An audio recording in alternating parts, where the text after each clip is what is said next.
देख रहे हैं सत्यहिंदी.com। एक नजर अब तक की सुर्खियों। भारत के जाने माने उद्योगपति रतन टाटा का बुधवार रात मुंबई के एक अस्पताल में निधन हो गया है। टाटा सन्स के चेयरमैन एन चंद्रशेखरन ने टाटा समूह की ओर से बयान जारी कर रतन टाटा के निधन की पुष्टि की। मीडिया रिपोर्ट्स के मुताबिक आज गुरुवार को उनके पार्थिव शरीर को श्रद्धांजलि के लिए national centre for performing arts Mumbai में रखा जाएगा। केंद्रीय गृह मंत्री अमित शाह भारत सरकार की ओर से रतन टाटा के अंतिम संस्कार में शामिल होंगे। आपको बता दें कि रतन टाटा का जन्म 28 दिसंबर 1937 को हुआ था और 9 अक्टूबर 2024 को उन्होंने अपनी अंतिम सांस ली। भारत सरकार ने रतन टाटा को पद्म विभूषण से सम्मानित किया था। दिग्गज उद्योगपति रतन टाटा के निधन पर राष्ट्रपति, प्रधानमंत्री समेत देश की तमाम हस्तियों ने दुख जताया है।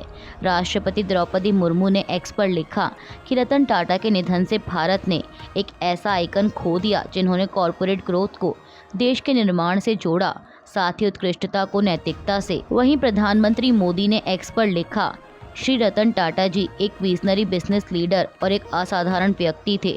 उन्होंने भारत के प्रतिष्ठित उद्योग घराने को स्थायी लीडरशिप दी थी। कांग्रेस नेता राहुल गांधी ने भी रतन टाटा को श्रद्धांजलि देते हुए एक्स पर लिखा कि रतन टाटा के पास एक विजन था। उन्होंने बिजनेस और परोपकार के क्षेत्र में अपने निशान छोड़े हैं। उनके परिवार और टाटा समुदाय के प्रति मेरी संवेदनाएं। देश के रक्षा मंत्री राजनाथ सिंह ने लिखा, श्री रतन टाटा के देहांत से दुखी हूँ। वह भारतीय उद्योग जगत के एक असाधारण व्यक्ति थे। उन्होंने देश की अर्थव्यवस्था, उद्योग और व्यापार में स्मरणीय योगदान दिया है। मेरी संवेदनाएं उनके परिवार, दोस्त और प्रशंसकों के साथ हैं। ईश्वर उनकी आत्मा को शांति दें। महाराष्ट्र सरकार ने उद्योगपति रतन टाटा को श्रद्धांजलि देने के लिए गुरुवार को राज्य में शोक दिवस घोषित किया है। यह जानकारी मुख्यमंत्री कार्यालय द्वारा दी गई। मुख्यमंत्री एकनाथ शिंदे के हवाले से एक बयान में कहा गया है कि महाराष्ट्र में सरकारी कार्यालयों पर राष्ट्रीय तिरंगा 10 अक्टूबर को शोक के प्रतीक के रूप में आधा झुका रहेगा। बयान में कहा गया है कि गुरुवार को कोई मनोरंजन कार्यक्रम नहीं होगा। इसके अलावा झारखंड के मुख्यमंत्री हेमंत सोरेन ने भी रतन टाटा के निधन पर शोक व्यक्त करने के लिए एक दिवसीय राजकीय शोक की घोषणा की है। उन्होंने कहा कि झारखंड जैसे देश के पिछड़े राज्य को विश्व में पहचान दिलाने वाले टाटा समूह के पूर्व चेयरमैन एवं पद्म विभूषण श्री रतन टाटा जी के देहावसान पर एक दिवसीय राजकीय शोक की घोषणा की जाती है। नेशनल कॉन्फ्रेंस के उपाध्यक्ष उमर अब्दुल्ला ने पीटीआई से बात करते हुए कहा कि विधानसभा चुनाव के नतीजों से साबित होता है कि जम्मू कश्मीर के बहुसंख्यक लोगों ने पूर्ववर्ती राज्य के विशेष दर्जे को खत्म करने के केंद्र के फैसले का समर्थन नहीं किया है। उन्होंने कहा कि स्पष्ट रूप से यह जनादेश उस फैसले के पक्ष में नहीं था। अगर ऐसा होता तो भाजपा जीत जाती। जम्मू कश्मीर के बहुसंख्यक लोगों ने 5 अगस्त 2019 को जो किया गया उसका समर्थन नहीं किया है। यह एक तथ्य है। हमसे सलाह नहीं ली गई थी और हम उस फैसले का हिस्सा नहीं थे, लेकिन अब हम आगे बढ़ेंगे और देखेंगे कि हम क्या कर सकते हैं। एनसी उपाध्यक्ष ने कहा कि उनकी पार्टी अपने राजनीतिक एजेंडे से अलग नहीं हटेगी। मध्य प्रदेश पुलिस ने बुधवार को शिवसेना यूबीटी नेता संजय राउत के खिलाफ राज्य सरकार की प्रमुख लाडली बहना योजना पर कथित रूप से भ्रामक टिप्पणी करने के लिए एफआईआर दर्ज की है। पुलिस उपायुक्त अखिल पटेल ने पीटीआई को बताया कि भाजपा की महिला मोर्चा जिला इकाई की अध्यक्ष वंदना जाचक और इसकी उपाध्यक्ष सुषमा चौहान द्वारा शिकायत दर्ज कराए जाने के बाद भोपाल अपराध शाखा ने बुधवार शाम मामला दर्ज किया। आपको बता दें कि राउत के खिलाफ शिकायत मुख्यमंत्री मोहन यादव द्वारा यह आरोप लगाए जाने के कुछ घंटों बाद दर्ज की गई है कि उद्धव ठाकरे के नेतृत्व वाली पार्टी के नेता आगामी महाराष्ट्र विधानसभा चुनाव हारने के डर से मतदाताओं को गुमराह करने की कोशिश कर रहे हैं। कोलकाता के आरजीकर अस्पताल में ट्रेनी डॉक्टर के साथ बलात्कार और हत्या के मामले में न्याय की मांग कर रहे जूनियर डॉक्टरों की भूख हड़ताल जारी है।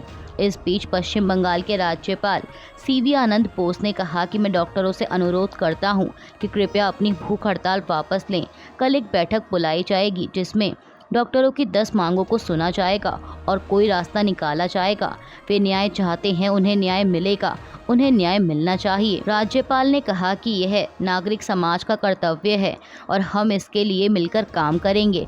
मैं सरकार में अपने वरिष्ठ सहयोगियों के संपर्क में रहूंगा और मैं उनके साथ डॉक्टरों द्वारा उठाई गई मांगों पर चर्चा करूंगा और हम निश्चित रूप से कोई रास्ता निकालेंगे। दिल्ली एम्स के रेजिडेंट डॉक्टरों ने पश्चिम बंगाल के जूनियर डॉक्टरों के साथ एकजुटता दिखाने के लिए कल बुधवार शाम को कैंडल मार्च निकाला। मार्च का आयोजन जस्टिस फॉर अभया के बैनर तले किया गया, जिसमें डॉक्टरों ने मोमबत्तियां पकड़ी हुई थी और सुरक्षित कार्यस्थलों और जवाबदेही के लिए पोस्टर हाथों में लिए हुए थे। एम्स रेजिडेंट डॉक्टर्स एसोसिएशन के महासचिव डॉक्टर रघुनंदन दीक्षित ने मीडिया से कहा कि पहले दिन से ही हम एक महिला डॉक्टर के लिए न्याय की मांग कर रहे हैं, जिसने ड्यूटी के दौरान अपनी जान गंवा दी। आज हम उसकी याद में मोमबत्तियां लेकर मार्च कर रहे हैं और कार्रवाई की मांग कर रहे हैं। उत्तर प्रदेश की 10 विधानसभा सीटों पर होने वाले उपचुनाव को लेकर समाजवादी पार्टी सांसद अवधेश प्रसाद ने बताया कि हमारी पार्टी के अध्यक्ष अखिलेश यादव ने उपचुनावों के लिए हमारे 6 उम्मीदवारों की लिस्ट जारी की है।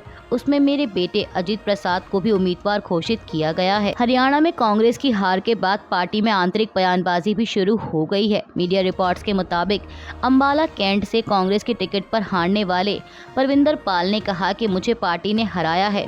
उन्होंने समाचार एजेंसी ANI से कहा कि पार्टी ने बागी उम्मीदवार खड़ा करके चुनाव हराने की कोशिश की और पार्टी सफल भी हुई। आपको बता दें कि अंबाला कैंट से बीजेपी के वरिष्ठ नेता अनिल विज ने जीत दर्ज की है। उन्हें 59,858 वोट मिले। वहीं दूसरे नंबर पर रही निर्दलीय उम्मीदवार चित्रा सरवारा के खाते में 52,581 वोट गए। हरियाणा विधानसभा चुनाव के नतीजों को लेकर कांग्रेस नेताओं के एक डेलीगेशन ने कल बुधवार को चुनाव आयोग से मुलाकात की। कांग्रेस नेता पवन खेड़ा ने ANI से बात करते हुए बताया कि आज KC वेणुगोपाल, अशोक गहलोत, अजय माकन, जयराम रमेश, भूपेंद्र सिंह हुड्डा और पार्टी के अन्य नेताओं ने चुनाव आयोग के अधिकारियों से मुलाकात की।